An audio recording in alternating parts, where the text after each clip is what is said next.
लोकसभा चुनाव के महासंग्राम की आगाज हो चुका है और तारीखों का ऐलान हो चुका है। इस पर चर्चा करेंगे लगातार। आज इस पर अपडेट हमारी बनी रहेगी, कवरेज हमारी जारी रहेगी। 24 के इस महासंग्राम पर 19 अप्रैल को पहले फेज का चुनाव और उसके बाद 7 चरणों में पूरे देश भर में चुनाव होगा। 4 जून को लोकसभा चुनाव के परिणाम आने हैं। बहुत कुछ खास इस प्रेस कॉन्फ्रेंस में चल रहा है और इसी संबंध में बात लगातार हम अपने पैनलिस्ट से भी करते रहेंगे। हमारे साथ कुछ खास मेहमान भी जुड़ रहे हैं। अरुण हर्ष हमारे संवाददाता, सबसे पहले उनके पास चलते हैं, वो हमारे साथ जुड़ रहे हैं। अरुण, लोकसभा चुनावों की तारीखों का ऐलान हो गया। राजस्थान में भी 2 चरणों में चुनाव होना है।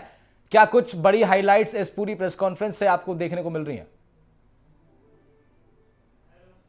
देखिए, जिस तरह से चुनाव आयोग ने प्रेस वार्ता करके राजस्थान में 2 चरणों के लिए जो घोषणा की है 19 अप्रैल और 26 अप्रैल, तो कह सकते हैं कि अब राजस्थान में जिस तरह से पिछले दिनों से जो चुनाव को लेकर चर्चाएं चल रही थी, अब उस पर चुनाव आयोग ने मोहर लगा दी। बात की जाएगी जोधपुर की, तो जोधपुर में जिस तरह से है दूसरे चरण में जोधपुर का नाम आया, तो कह सकते हैं जोधपुर में दूसरे चरण में होगा मतदान। लेकिन उससे पहले कुछ बात बताना चाहूंगा मैं कि जिस तरह से चुनाव आयोग की प्रेस वार्ता चल रही थी, इनके बीच में भी राज्य सरकार ने कई जो असंतुष्ट लोग थे, जो नेता थे, उनको वोट्स के अध्यक्ष बनाए। तो कह सकते हैं इधर चुनाव आयोग की प्रेस वार्ता चल रही थी और उधर जो है आयोग के अध्यक्ष बनाए जा रहे थे। लेकिन चुनाव को लेकर जिस तरह से चुनाव आयोग ने प्रेस वार्ता करके इस बार जो है काफी सख्त निर्देश दिए और बच्चों को दूर रहने के लिए दिए निर्देश। इसके अलावा अगर बात की जाए तो जिस तरह से जो है मनी के ट्रांजैक्शन को लेकर, चाहे अगर चार्टर प्लेन से कोई पॉलिटिशियन आता है तो उसको भी चेक किया जाएगा। ऐसा नहीं है कि उसको रियायत दी जाएगी।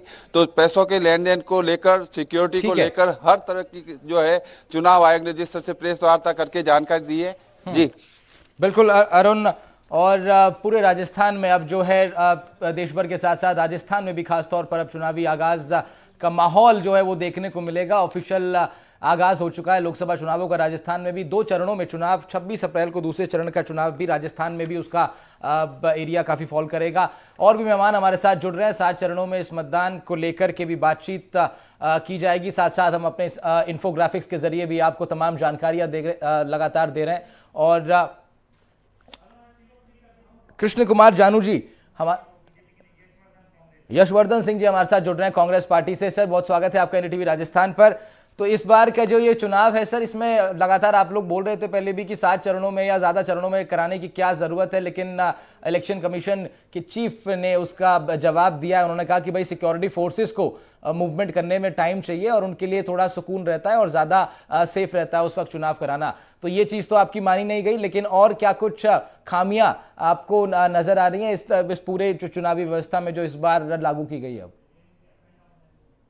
देखिए, खामियां तो आने वाले वक्त बताएगा। अभी तो इन्होंने शुरुआत की है इस चीज की।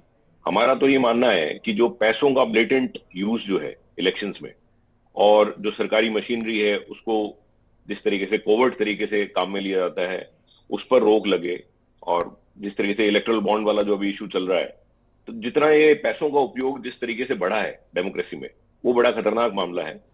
और जो लोकल जो इश्यूज हैं, पिछली बार आपने देखा क्या आप होगा। संतुष्ट है चुनाव